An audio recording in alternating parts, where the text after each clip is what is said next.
Good morning class. आज हम हमारी न्यू बुक के चैप्टर से स्टार्ट करने वाले हैं, ठीक है। और हमारी न्यू बुक के चैप्टर का फर्स्ट चैप्टर का नाम क्या है? कंप्यूटर अ मशीन, ठीक है। अभी तक हमने दो जो चैप्टर कर लिए थे उससे तो अब चैप्टर 2 का ही हमने अच्छे से कर लिए वो दोनों चैप्टर। अब ये चैप्टर 3 के नाम से हम इसे लिखेंगे, ठीक है। तो इसमें चैप्टर 3 करके आप डालोगे कंप्यूटर अ मशीन। इसमें हम क्या क्या पढ़ने वाले हैं? देखो, चैप्टर कंटेंट्स क्या क्या पढ़ेंगे हम इसमें। कैरेक्टरिस्टिक्स ऑफ अ कंप्यूटर, कि कंप्यूटर की क्या क्या स्पेशलिटीज़ हैं वो पढ़ेंगे हम। उसके बाद जनरेशन ऑफ कंप्यूटर्स, जनरेशन कितने टाइप की होती है, और कंप्यूटर लैंग्वेजेस। तो इसमें हमारे पढ़ने के लिए कुछ भी न्यू नहीं है, हमने सब ऑलरेडी पढ़ रखा है, ठीक है। तो एक बार हमें बस इसे रिवाइज करना है। देखो, long ago, men first used their fingers and toes as counting aids. पहले बहुत टाइम पहले मैन जो था उन्होंने अपने फिंगर्स और टॉयज मतलब कि हाथ की उंगलियां और पैर की उंगलियां दोनों का यूज करके काउंटिंग के लिए यूज किया था, ठीक है। They used their fingers and other familiar objects such as symbol for number. उन्होंने क्या किया? काउंट करने के लिए अपने फिंगर्स का यूज़ किया, और साथ ही साथ ऐसी चीज़ें जो या सिंबल्स जैसे कि नंबर्स के टाइप के सिंबल्स, उन्होंने इस टाइप के ऑब्जेक्ट यूज़ किए काउंट करने के लिए। As the need grew to count things, the writing system was invented, which led to the development of number system. अब जैसे जैसे हमारे पास काउंटिंग बढ़ती गई, हमने क्या किया? जैसे जैसे हमारी काउंटिंग थिंग्स बढ़ती गई तो हमने राइटिंग सिस्टम का इन्वेंशन किया, और राइटिंग सिस्टम में क्या आया? हमने नंबर सिस्टम का किया। जैसे 1 2 3 जो हम लिखते हैं, हमने उसका इन्वेंशन किया, ठीक है। When counting began, the first early yet momentous step was taken toward the invention of computer. अब जैसे जैसे हमारी काउंटिंग स्टार्ट हुई तो हमने बड़ी बड़ी काउंटिंग का काउंट करना स्टार्ट किया, और जैसे जैसे हमने किया तो फिर हमने हमारी जो स्टेप्स बढ़ाते गए, लास्ट में हमारा फिर क्या बना? कंप्यूटर, ठीक है। अब इसके बाद यहाँ से हमारे कैरेक्टरिस्टिक्स शुरू हो जाएंगे। अब यहाँ से पढ़ना स्टार्ट करते हैं। Characteristics of a computer, computer की क्या क्या कैरेक्टरिस्टिक्स हैं हमको वो पढ़ना है। Man has developed a most powerful tool which is called computer. इंसान ने सबसे पावरफुल टूल बनाया है या डेवलप किया जिसे क्या बोला गया? Computer. It has following man characteristics, इसके क्या क्या कैरेक्टरिस्टिक्स हैं देखो। First, speed. स्पीड क्या है? A computer can perform millions of calculations in few seconds. Computer क्या कर सकता है? कितनी भी बड़ी कैलकुलेशंस को वो फ्यू सेकेंड्स में सॉल्व करके आपको आंसर दे देगा। It has very high speed, कैसी स्पीड है इसकी? बहुत हाई स्पीड है। Second, storage and other big characteristics of a computer is it's unlimited storage capacity. Storage, इसमें आप कितनी भी चीज़ें स्टोर करके रख सकते हो। इसकी स्टोरेज कैपेसिटी क्या है? अनलिमिटेड है, मतलब आप उसे बढ़ा भी सकते हो और कम भी कर सकते हो, ऐसी कोई भी आपको लिमिटेशंस नहीं है इसमें। Diligence, a computer never gets tired, it does not suffer from carelessness, boredom और टायर्डनेस।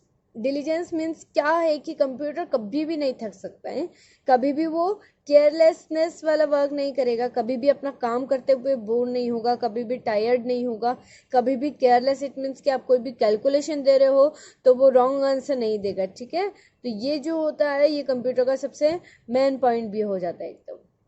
फिर versatility, computer are capable of handling not only the complex arithmetical programs but also number of other jobs. Versatility, it means कि computer एक साथ कई सारे काम कर सकता है। कि ये क्या कर सकता है? सिर्फ कॉम्प्लेक्स अरिथमेटिक प्रॉब्लम्स ही सॉल्व नहीं कर सकता, आपकी दूसरी भी जॉब्स कर सकता है। इट मीन्स आपके डॉक्यूमेंट्स बना सकता है, आपकी पिक्चर सेव कर सकता है, आपका ऑडियो सेव कर सकता है, ठीक है। फिफ्थ, एक्यूरेसी, अ computer never makes mistake. Computer कभी भी क्या है? गलती नहीं कर सकता, ये तो हमें भी पता है। In this regards, it is rememberable that the computer follows a simple rule. Example, GIGO, garbage in, garbage out. Computer एक सिंपल सी रूल पर काम करता है। ये रूल कैसा है कि गार्बेज इन गार्बेज आउट, जो कि चीज़ें आप कंप्यूटर को दे रहे हो वही कंप्यूटर आपको सॉल्व करके वापस देता है। यही इसी रूल पे कंप्यूटर काम करता है। ठीक है, अब यहाँ पर कुछ ओरल क्वेश्चंस हैं तो आपको इनके आंसर्स देना है। क्वेश्चन फर्स्ट है आपका कि which tool did ancients used as their counting aids. जो एंशियर्स थे या पुराने लोग थे वो काउंटिंग करने के लिए किस टूल का यूज़ करते थे, तो आपको इसका आंसर देना है। Second, what do you mean by GIGO, आपको अभी बताया है मैंने। Third, a computer has limited storage capacity, do you agree with this statement, ये भी चीज़ हमने अभी पढ़ ली। तो आपको इनका आंसर मुझे बताना है ग्रुप में। ठीक है, नेक्स्ट अब क्या आ जाएगा हमारे पास, जनरेशन ऑफ कंप्यूटर्स। हमने हमारे लास्ट क्लास में भी पढ़ा था generation of computer, I think हमने इस क्लास में भी पढ़ा है जनरेशन ऑफ कंप्यूटर्स, तो हम अब इसमें एक बार और इसे देख लेते हैं अच्छे से। ठीक है, the generation in computer terminology is a step in technology. Actual generation क्या होती है, जैसे कि जब हमने कंप्यूटर बनाया था तो एक्चुअल आज जो कंप्यूटर देखते हैं वो उस टाइप का कंप्यूटर नहीं था, इस टाइप से एक बहुत बड़ा कंप्यूटर हुआ करता था। तो जैसे जैसे हमारे पास न्यू टेक्नोलॉजी आती गई हमने उसे जनरेशन का नाम दिया। ठीक है, it provides all the information about the growth of computer industry. A generation refers to the stage of improvement in the product development process. This term is also used in different advancement of new computer technology. In terms of the technological developments over time, computer have been broadly classified into 5 generation. क्या हुआ, ये क्या करती हैं, जो computer की generations है वो हमें इंफॉर्मेशन प्रोवाइड करवाती है किसके बारे में, कि कंप्यूटर इंडस्ट्री ने क्या ग्रोथ की, मतलब क्या क्या चेंजेस आए उसके बारे में। ठीक है, और ये हमें बताती है कि हमने किस टाइप के इम्प्रूवमेंट किया है हमारे कंप्यूटर्स में, डिफरेंट टाइप की टेक्नोलॉजीज़, हमने डिफरेंट टाइप की टेक्नोलॉजी में हमें क्या क्या एडवांसमेंट मिले वो सब कुछ बताया गया। तो अगर जनरेशन्स, कंप्यूटर की जनरेशन्स को अगर ब्रॉडली क्लासीफाइड किया जाए या बताया जाए कि एक्चुअल में कंप्यूटर कितने टाइप के हैं, तो हम उससे 5 जनरेशन्स में डिवाइड करते हैं। ठीक है, तो first generation of computer, first generation computer कहाँ से कहाँ तक की थी, 1942 से 1955 तक। इट मीन्स इन ईयर्स के बीच में जितने भी कंप्यूटर्स आए थे वो फर्स्ट जनरेशन के कंप्यूटर कहलाएंगे। ठीक है, first generation computers used vacuum tubes as their main components and punched taped input और output. फर्स्ट जनरेशन के कंप्यूटर्स ने क्या किया, मेन कंपोनेंट में क्या यूज़ किया था, वैक्यूम ट्यूब यूज़ किए थे। ठीक है, और पंच्ड टैप यूज़ की थी इनपुट और आउटपुट के लिए। They were very large in size and were very expensive to operate. They generated a lot of heat and are based in machine language. देखो लैंग्वेजेस तो हमने पढ़ रखी है कि क्या होती है, जनरेशन में भी हमने देखा था उसको। तो यहाँ पर ये जो कंप्यूटर हुआ करते थे बहुत बड़े होते थे, मतलब एक कमरे के साइज़ के हुआ करते थे, बहुत एक्सपेंसिव होता था इनको ऑपरेट करना, मतलब मेंटेन करना या चलाना। इसके बाद जब हम इनका यूज़ करते थे तो ये काफ़ी ज़्यादा हीट जनरेट करते थे, मतलब बहुत गर्मी करते थे ये। तो इससे क्या, वैक्यूम ट्यूब्स का जब आप यूज़ करते हो तो ये क्या करते हैं, हीट प्रोड्यूस करते हैं।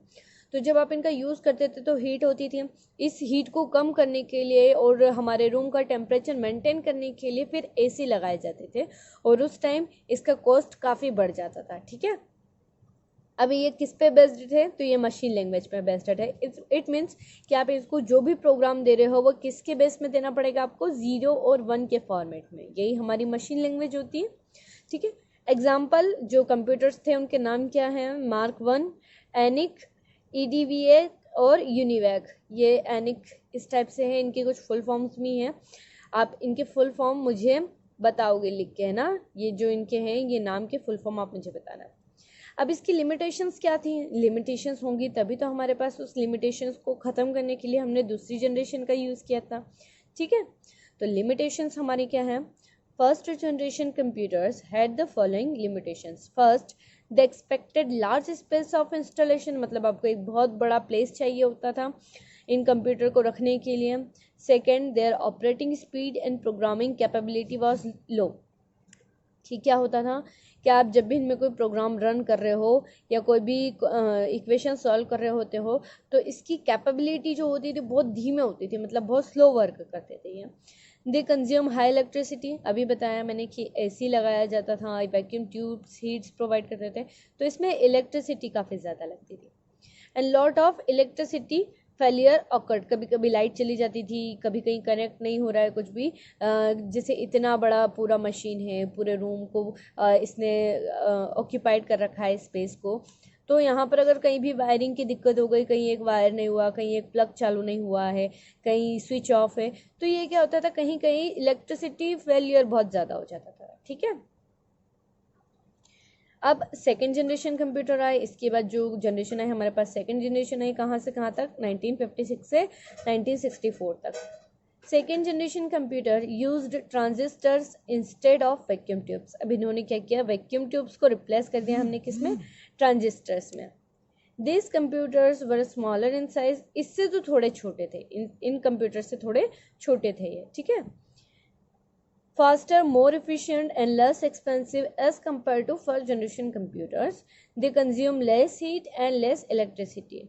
They were based on assembly language. Second generation computer में क्या किया था हमने, ट्रांजिस्टर का यूज़ किया, जिससे क्या हुआ कि ये साइज़ में छोटे हो गए, साइज़ में छोटे होने के साथ साथ थोड़े से फास्ट हो गए, एफिशिएंट वर्क करने लगे, थोड़े कम एक्सपेंसिव हो गए, इससे तो थोड़े कम एक्सपेंसिव हो गए, और इलेक्ट्रिसिटी भी कम कंज्यूम करते थे हम, जिससे हीट भी कम होती थी, मतलब कि कम हीट प्रोवाइड करते थे और कम इलेक्ट्रिसिटी करते थे, है ना। और इनमें जो लैंग्वेज यूज़ की गई थी, कौन सी की गई थी, असेंबली लैंग्वेजेस। ठीक है, अब एग्जांपल्स कौन सा है, IBM 700, एनिक 1401 और CDC 160। ठीक है, देखो यहाँ पर ये कंप्यूटर्स का आपको बताया गया है, ट्रांजिस्टर को इस टाइप के छोटे छोटे टूल्स हुआ करते थे। ठीक है, अब थर्ड जनरेशन कंप्यूटर, अब इसको हमने और कुछ एडवांस टेक्नोलॉजी करी के, मतलब और छोटा करने की कोशिश की थी इसे। Third generation computer were more advance and used integrated circuits, ICs जिसे बोला जाता है। This computer were cheaper and smaller in size as compare to second generation computers. They used an operating system that allowed machines to run many programs simultaneously. The languages used in generation were basic, COBOL, etc. Third generation computer में अब हमने transistor को replace करके किसका use किया, IC का या integrated circuit का यूज़ किया। ये इससे कम थे, मतलब ये इसकी जो प्राइस थी उससे तो कम थे, मतलब चीपर थे, कम प्राइस में अवेलेबल हो जाते थे, और स्माइल में वो साइज में भी इससे स्मॉल थे। ठीक है, as compare to second generation में, सेकेंड जनरेशन को कंपेयर करके बता रहे हैं। ठीक है, ये ऑपरेटिंग सिस्टम यूज़ किया इन्होंने, जिसमें से ऑपरेटिंग सिस्टम को यूज़ करने के कारण आप कई सारे प्रोग्राम्स को साइमल्टेनियसली, मतलब एक साथ कई सारे प्रोग्राम्स को रन कर सकते थे आप। ठीक है, और लैंग्वेज कौन सी यूज़ की गई इसमें, बेसिक और COBOL। एग्जाम्पल्स देख लो, VAX 750, PDP 11, IBM 370 एक्सेट्रा, इस टाइप के आपको बताया गया। ये जो छोटे छोटे साइड में ब्लॉक्स दे रखे हैं, ये इंफॉर्मेशंस दे रखी हैं, आप इनको अगर आपके पास आप इनके बारे में और ज़्यादा जानकारी जानना चाहते हो, इन्फॉर्मेशन जानना चाहते हो, तो आप इनको गूगल कर सकते हो। गूगल पे इनके नाम डालना, सर्च बॉक्स में आपके पास इससे रिलेटेड इनकी फ़ोटोज़, इनकी इन्फॉर्मेशन सब कुछ प्रोवाइड हो जाएगी। ठीक है, अगर आपको यहाँ से कुछ डाउटफुल लगता है कि नहीं, आपको एक्चुअल देखना है कि ट्रांजिस्टर क्या होते हैं, वैक्यूम ट्यूब्स क्या होते हैं, या ICs क्या होते हैं, तो आप क्या कर सकते हो, आप इसे IC या इनके नाम लिख के आप सीधा गूगल पे सर्च करोगे, आपको इनकी फ़ोटोज़, इनके बारे में इन्फॉर्मेशन निकल के आ जाएगी। ठीक है, देखो IC कुछ इस टाइप की होती है, और ये हमने कई सारे, आप अभी भी कोई टूल को खोलोगे या जब हम मोबाइल को खोलते हैं तो उसमें इस टाइप की आपको ये चिप दिखती है, जिसमें कई सारे वायर जुड़े हुए रहते हैं। ठीक है, तो ये IC होती है, आज भी हम कई सारे मशीन्स में इसका यूज़ करते हैं। अब नेक्स्ट है fourth generation computers. Fourth generation computers का जो एरा होगा वो 1972 से प्रेजेंट, जो अभी तक हम चला रहे हैं वो। ठीक है, third generation computer used large scale integrated circuits and very large scale integrated circuits called microprocessors और चिप्स।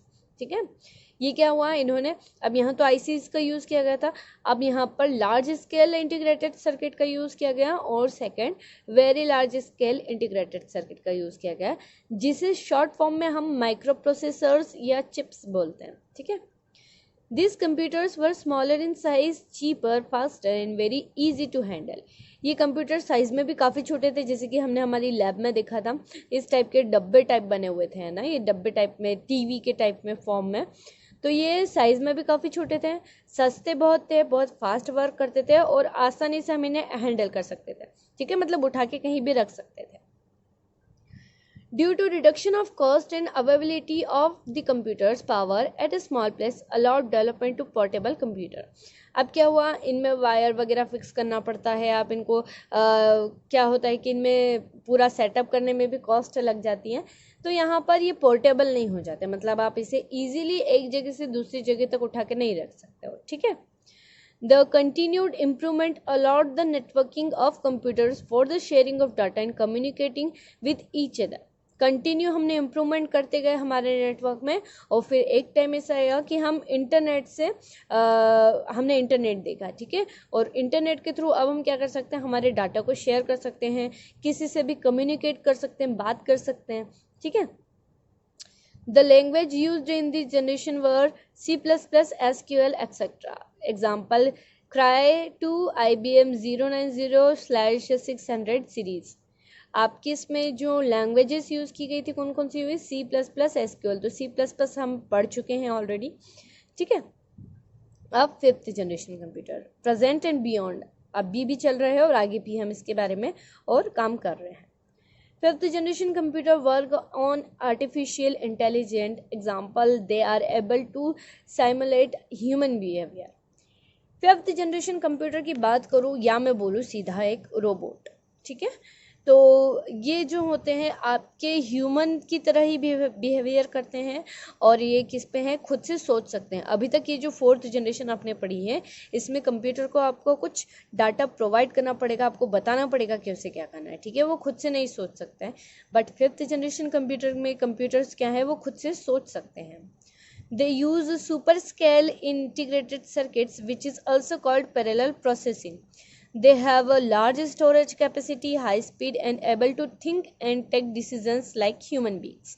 ठीक है, रोबोट क्या होते हैं कि खुद से सोच सकते हैं, तो ऐसे ही हमने कई सारी मशीन्स या कंप्यूटर्स बना लिए हैं जो कि खुद से सोच सकते हैं एज ह्यूमन बीइंग, कोई भी इंसानों की तरह वो सोच सकते हैं, काम कर सकते हैं। इनकी स्टोरेज कैपेसिटी भी काफ़ी हाई होती है, काम करने की स्पीड भी बहुत हाई होती है, बहुत फास्ट वर्क करते हैं ये। ठीक है। The aim of these computers is to develop devices that respond to natural language input and are capable of learning and self-organization. In computers को बनाने का एम क्या था, ये था कि हम हमारे डिवाइसेस या जो हमारी नेचुरल लैंग्वेजेस होती है, इट मीन्स के हिंदी हुई, हमारी संस्कृत हुई, जो भी आप लैंग्वेज ले रहे हो, तो इन लैंग्वेज को डायरेक्टली वो समझ पाए और रिस्पॉन्ड कर पाए, मतलब हमें आंसर दे पाए। ठीक है, कैपेबल ऑफ लर्निंग होना चाहिए, मतलब कि कोई भी न्यू चीज़ लर्न करने की कैपेसिटी उसमें होना चाहिए।